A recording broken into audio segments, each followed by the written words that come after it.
Japan has one of the longest life expectancies in the world. There are over 90,000 people here aged 100 or older, and my great-grandma was one of them. Now, it ain't magic, it's not perfect discipline, it's small habits built into daily life, repeated over decades. Since moving back here, I've noticed the simple things that actually make a difference, and these are 5 habits that changed how I eat, move, and rest, and maybe they'll help you stay healthy for a very long time. The first one, not overeating. There's a saying here, hara, hachi, eat until you're about 80% full. At first, I thought it meant eat less, but it's really about noticing what your body's doing, and that's where most of us struggle, especially if you eat fast. I'm actually terrible for it. Working in kitchens trains you to inhale food. You've got like 2 minutes under a prep bench and then back to service. Now it's my kids' leftovers. I used to finish them without even thinking. Although my 1-year-old daughter's leftovers are far less appetizing than my 3-year-old boys are and ever were. You see, the issue is your brain's slow. Hormones that tell you you're full take time to show up. Eat too fast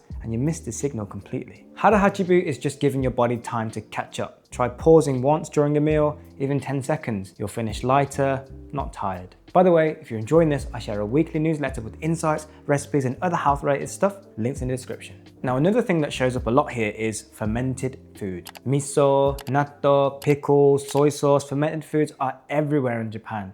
It's just part of the day. Now, I didn't grow up with that. I was born here, but I grew up in the UK and I hated natto the first time I tried it. But wanting the health benefits and wanting to look slightly more Japanese in front of my wife, I kept trying. Somewhere along the way, I didn't just learn to like it, I absolutely love it. Seriously, I love it.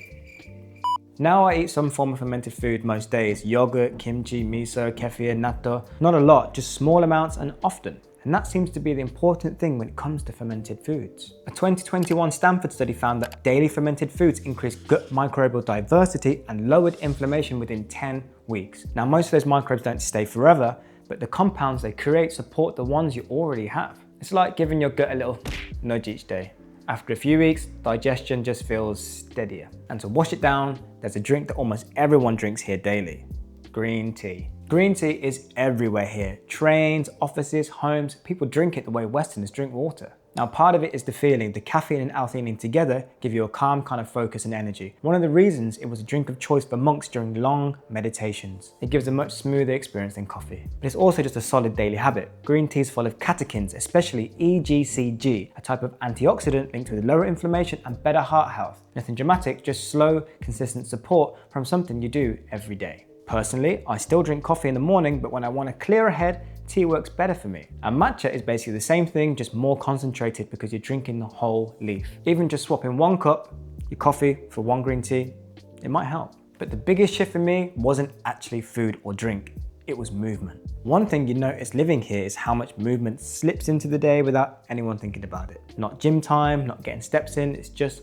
life. You're walking to the station, you're carrying groceries, you're taking the stairs. Movement is inevitable. And you feel the contrast when you've lived somewhere like the UK, where most movement is planned. You drive more, you sit more, and when you want to move, you have to carve time out for it. It becomes an event. Here, movement just happens. People walk more because cities are built that way. Errands are closer, public transport forces little bursts of activity. It's nothing dramatic, but it certainly changes how you feel. Now, there's a name for this. It's called NEAT.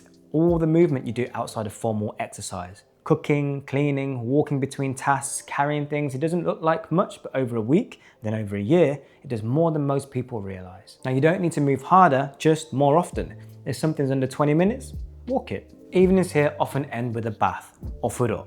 In the UK, I never really took baths, but now it's one of the simplest ways I reset at the end of the day. Here, it's a bit different. You wash first, then soak. It's practical, but it also marks the end of the day. Now, it works because warm water relaxes your muscles and improves circulation. Then when you step out and cool down, that temperature drop helps trigger melatonin, which is your sleep hormone. A simple way to nudge your sleep in the right direction. And sleep sits underneath everything: appetite, mood, metabolism, focus. After 2 kids in 4 years, I notice a difference immediately when I get a good night's sleep. And taking a bath improves my chances of that. And that's it. Start with one habit, and then whenever it feels natural, add another. Oh, and if you want to go deeper, check out my video on 5 habits that are quietly killing your focus, and I'll see you there.